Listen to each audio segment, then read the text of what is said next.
you guys know what time it is. Time to do some maintenance, because the Honda is a screeching.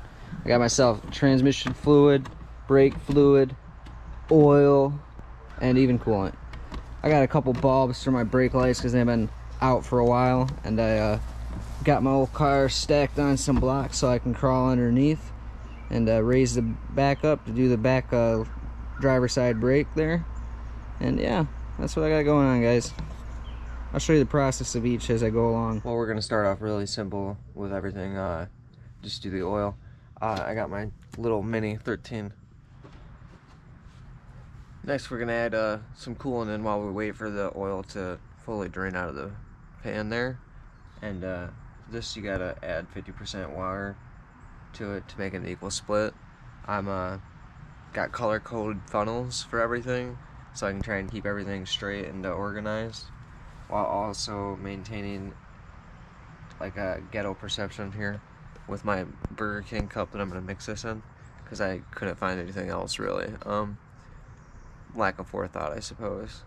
So I'm just gonna try and mix this as close to 50% as possible in this cup and go from there. And yeah, then we'll check the oil and see how it's doing and get on. Well, the oil's all nice and dripped out now, so I'll just replug it and put the new stuff in, and we'll go from there. Start the transmission fluid, and yeah, get this all done so I can go for a drive. Well, that's all done. It went pretty smoothly, I think, all together. I've never even touched a transmission before. I'm gonna just throw that out there. I just did a little bit of research and was like, I can fucking do that. My car probably needs it. And I was right.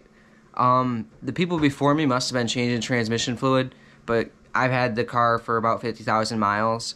And just because they're good, it's good for the life of the vehicle doesn't mean it doesn't mean anything. It doesn't mean anything.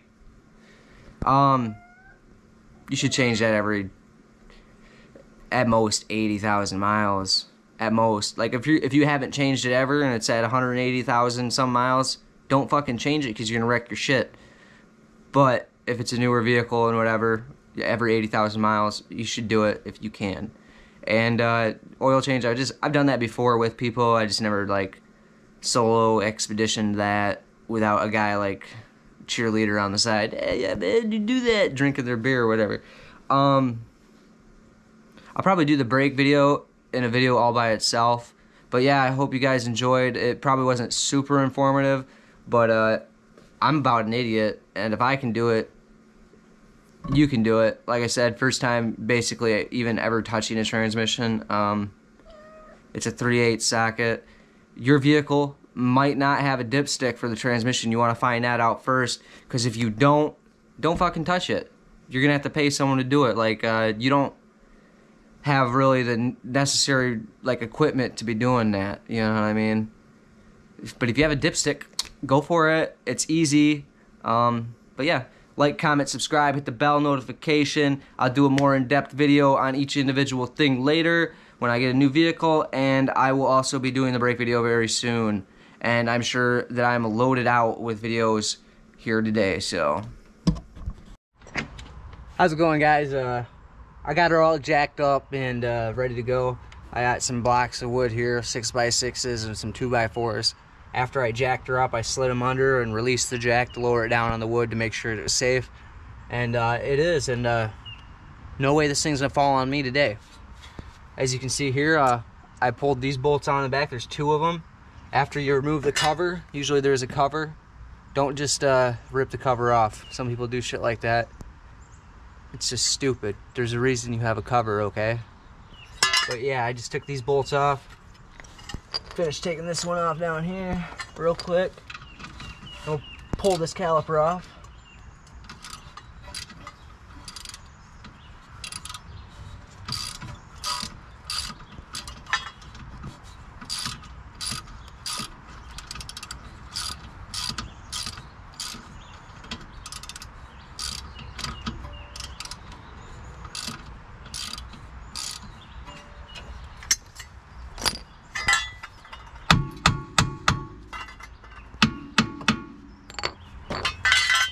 She's pretty rusty, mind you.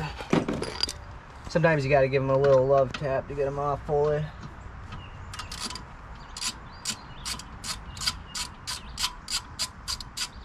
There we go, that should be good.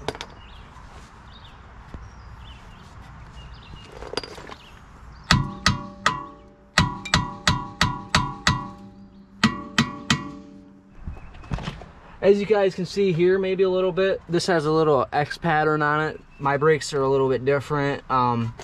Most of them you just use a C-clamp and you compress the cylinder. On mine, you gotta screw it in. Honestly, I don't know which is better. I think mine is. It's a little bit more inconvenient, but I can't help but feel that it's somehow safer. More convenient. Yeah. Easier than trying to clamp. So, yeah, and also like trying to clamp it is kind of a pain in the ass. Yeah, so. Yep, and I got my pads on there. She just slides right on. My 2 bolts in. We're good to go. All set. Well, how's it going, YouTube? It's Dorian here with more car parts to slap on this bad beauty. Obviously I broke my headlights last time when I was fixing the hood. Go figure. That's just how I do things, apparently. I break things when I fix them. Oh well. Just gives me an excuse to put some new parts on. I got your standard run-of-the-mill Amazon headlights and stuff like that. They look pretty sweet. They're a frosted black. They're yellow fog lights for my auxiliary lights. And I got a bunch of other stuff I'm going to do later. Some sandpaper and whatever else, a feeler gauge. I'm going to check all my spark plugs, spark gap and stuff like that, because I didn't do that before. Oops. I did those like a long time ago. Place the wires, blah, blah, blah, blah. But yeah, I'm going to pop a tappet cover off, put a new valve seal on, paint that bitch purple, and slap her back on. Maybe check the valve lashing and everything else. But without further ado, let's check these lights out. Would you look at that? Nice and shiny. Oh yeah, it's gonna look real good on the car. Like I said, the fog lights are a frosted yellow. Stay tuned. Like that, the old frosted pieces of crap are off, and we got the bright new glisten lights on, man. I did not put the fog lights on, you know, because I have to detach the bumper. So I'll do that later and show you guys when I have everything more ready to do that. Probably when I do the tappet cover. Bye.